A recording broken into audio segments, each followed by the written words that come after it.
Hello, welcome to another video. I'm Jinpol from jinpolscorner, my corner of the world. And gaya ng sabi ko from the previous episode, i-unbox natin yung pang-apat na pop ride na bili natin back in December 2018. Kung gusto nyo makita yung rundown ng buong mga pops or lahat ng mga pops na nakuha natin noong December 2018, ito siya.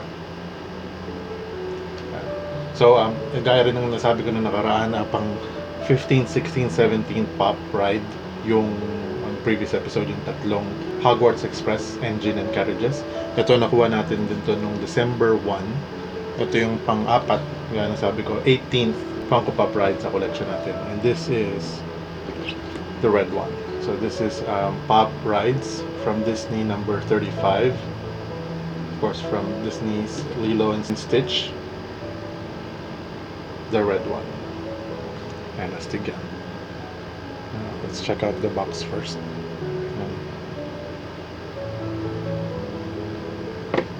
Sa likod yun, astig.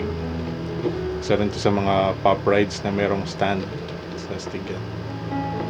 Makikita nyo rin mamaya. So mapapansin nyo, yung sticker niya is exclusive.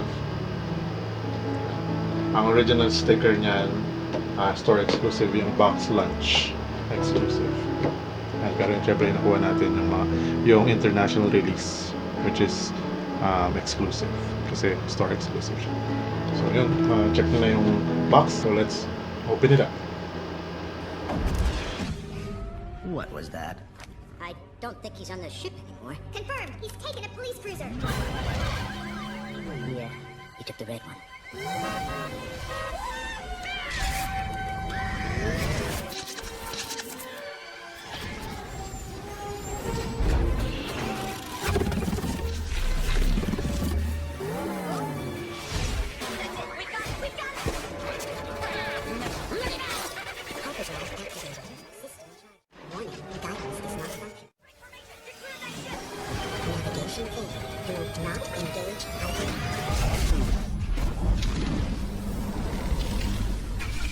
Alright, and with the short clip na nakita nyo, astig diba, yung the red one.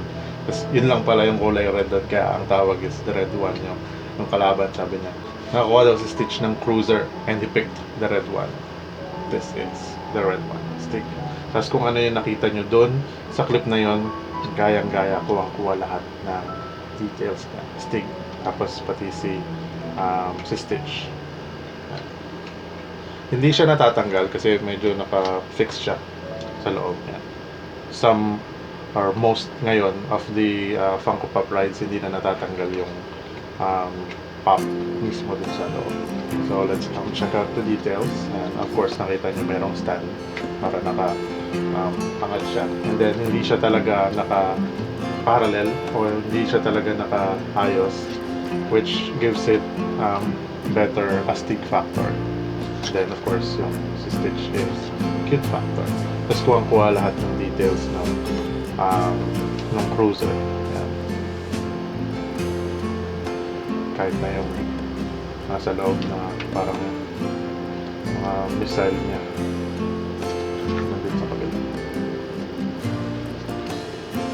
Hindi nagkulang sa detail.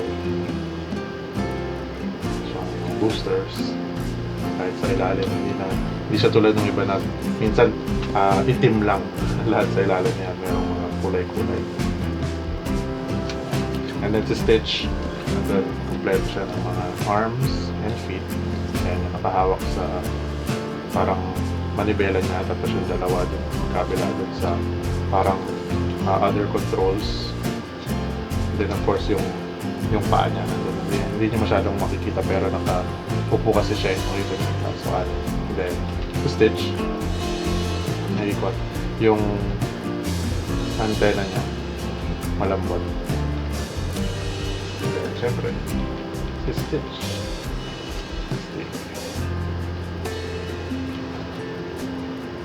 So isa to, or actually lahat naman ng mga Funko Pop rides astig kung i-OOB mo.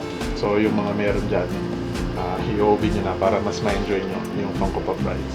Pwede nyo din naman ibalik siya sa mga box niya para itabi, pero much better kung display siya. Like I mentioned, this is number 18. So, lahat ng Funko Pop rides natin, we're currently at 53. Dalawang Jollibee ang pinakita natin in the previous episodes or last year's episodes. Dalawang Jollibee rides ang ginawa natin.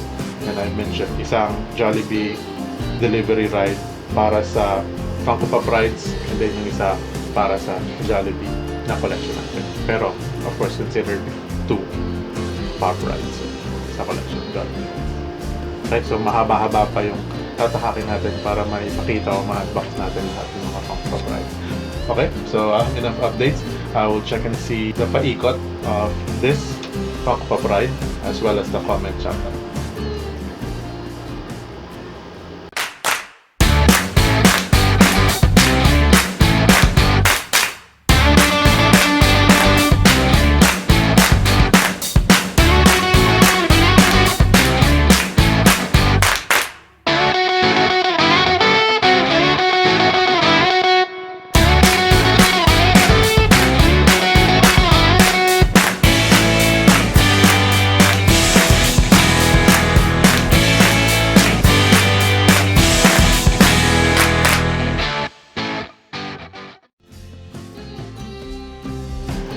Shoutout sa iyo, Charis Santos. Maraming salamat sa suporta.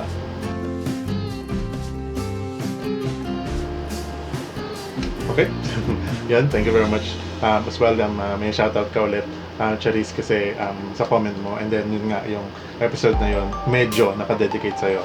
Kasi, nung time na binili namin, kasama namin si Jello, kasama namin si Marie at saka si Charis. Tapos si Charis, nung binibili ko pa lang siya, gusto niya nang pabuksan sa akin. Tapos 3 years ago na yun, 2.5 years or what na, 2 years ago, gusto niya nang pa-assemble. Tapos recently ko lang na-assemble. So yun nga, matagal niya nang inaantay.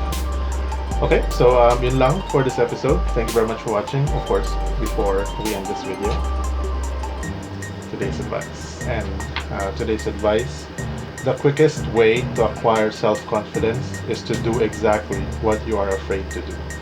Sinasabi lang dito na to gain much more self-confidence or to gain your self-confidence, gawin mo yung eksaktong takot kang gawin or ayaw mong ituloy. Kasi dun mo malalaman na kaya mo naman pala, bakit ka pa natatakot to start with.